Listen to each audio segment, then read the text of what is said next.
Today I want to talk about how Koreans are manipulative and always use manipulative language to manipulate the situation and save face. Have you ever worked in South Korea? Then you know what I'm talking about, huh? So, one of the things Koreans do is they love to use the expression rude. That's rude. You're being rude. Like, everything is rude to a Korean. Like, they don't pay you on time and you go, hey, my salary's 2 weeks late. Well, that's rude. I find it rude that you would ask about your own money.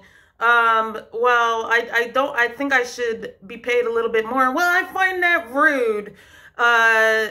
They use the word rude so much that me and my friend have a joke about it where we, like, when we talk to each other, that we will be like, well, I find it rude that you didn't call. Like, Koreans use the word rude to describe everything. And basically, Koreans love to use manipulative language. Like, I remember when I was first negotiating my contract, they tried to pay me 30,000 won a day, which is like 26 USD a day for training, which is nothing. It should be at least like $50. Like, that didn't even cover the cost of my hotel and taxi. And when I was saying, like, I should be paid more, and in fact, the other Korean teachers were paid more for training, they were like, well, stop complaining. And I'm like, you shouldn't be using the word to complain. I'm like, this is a business. This is a contract. I believe the proper word to use is negotiating. We are negotiating terms of service right now. Like, this is a business. Like, whether I'm working for you or you're hiring me, this is a business. So the word complaint, it's not a complaint. It's a negotiation, isn't it? Yeah, like, so Koreans often use manipulative language and they don't like to take any responsibility. They always like to make the foreigner the scapegoat. They love to blame foreigners for their financial problems, especially right now that we're in a pandemic. So, like, the teaching world is very unstable during 2020 coronavirus, and it's really hard to be a teacher. Like, it is super hard to be a teacher right now. And you know, the truth is a lot of Hagwons won't admit the reality of their situation, which is, you know, a lot of Hagwons have already shut down for good, and they're just not, they're done. And there's still Hagwons holding on. But, like, for instance, I have a class that only has 1 student in it. I've only taught this child 1 day, and actually we had a good time. She laughed. I did a great job considering it was a one-on-one lesson. And the school wants to complain about me.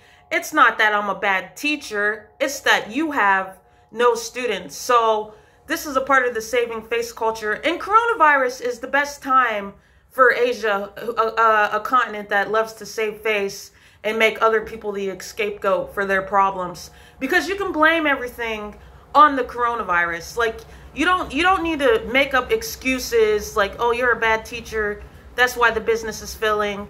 I just got here. I'm not the reason that you guys barely have any students. Like, I just started work.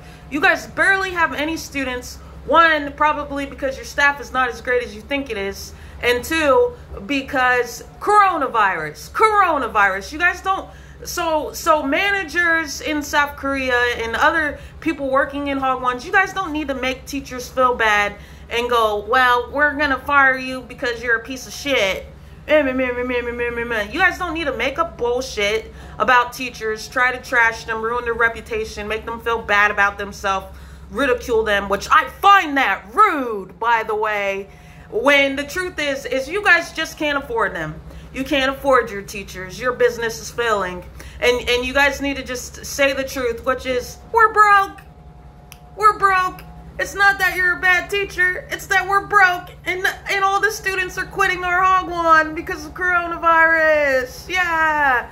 But yeah, like, Koreans, they love to make foreigners the scapegoat. They love to never take their own personal responsibility.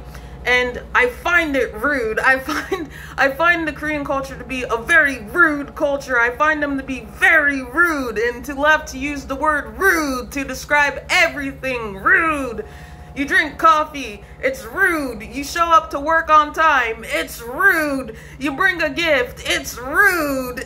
You don't bow low enough. It's rude. Koreans find everything rude, and they are the kings and queens of using manipulative language to try and make you feel bad and look bad. And I would say, and there's a lot of foreigners who have learned to walk on eggshells around Koreans. I say fuck that. Don't let Koreans break your spirit and walk all over you.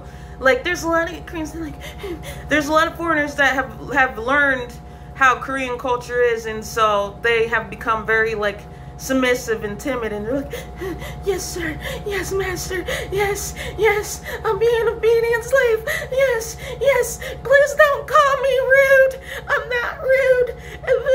And unless you become that, like, timid, scary type that's like, yes, yes, 안녕하세요, yes, 안녕하세요, 감사합니다, 감사합니다, then they will find you rude. So, like, yeah, like my experience in Korea, especially because I came in 2020 pandemic, has been unpleasant. I find the culture to be extremely rude. And I will say that most of my experience comes from working in the Hagwons. I have worked in Cambodia, Bangladesh, China, America, Thailand, and I've visited other countries like Hong Kong and Laos, and I find that my teaching experience has definitely been the most unpleasant experience in South Korea, because I find them rude and manipulative, and they and they're backstabbing and they're cunning.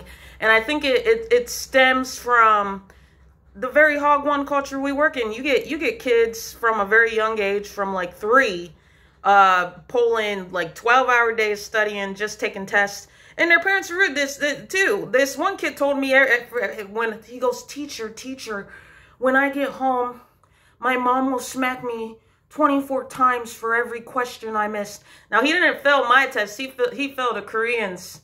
He failed a Korean's test. And he goes, teacher, for every question I missed, my mom will smack me. And I find he's probably telling the truth. He's probably telling the truth. I find he's telling the truth. And so, like, he's gonna go home, bam, bam, bam, bam, bam, right? And so what this kind of study hard from the time you're a child, what it does is it sucks out your soul at a young age.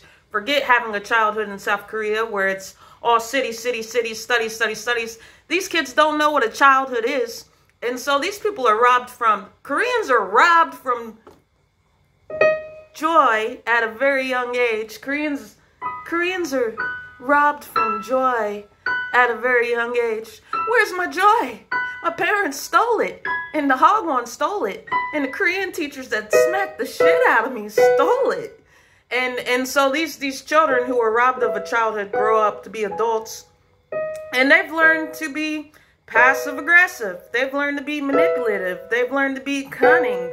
They learn to be backstabbing, and they've learned to be passive-aggressive. And I find that behavior rude. And like, so, because Korea likes to pride itself on not being a confrontational culture, what that really means is they're backstabbing bitches. And the person that you think is your ally is actually working on destroying you behind the curtains. So in Korea, you can't trust anybody, because what a non-confrontational culture really means is there's just a lot of gossip and mudslinging behind your back, and you never get a chance to defend yourself, and half of the shit that's being said isn't even true.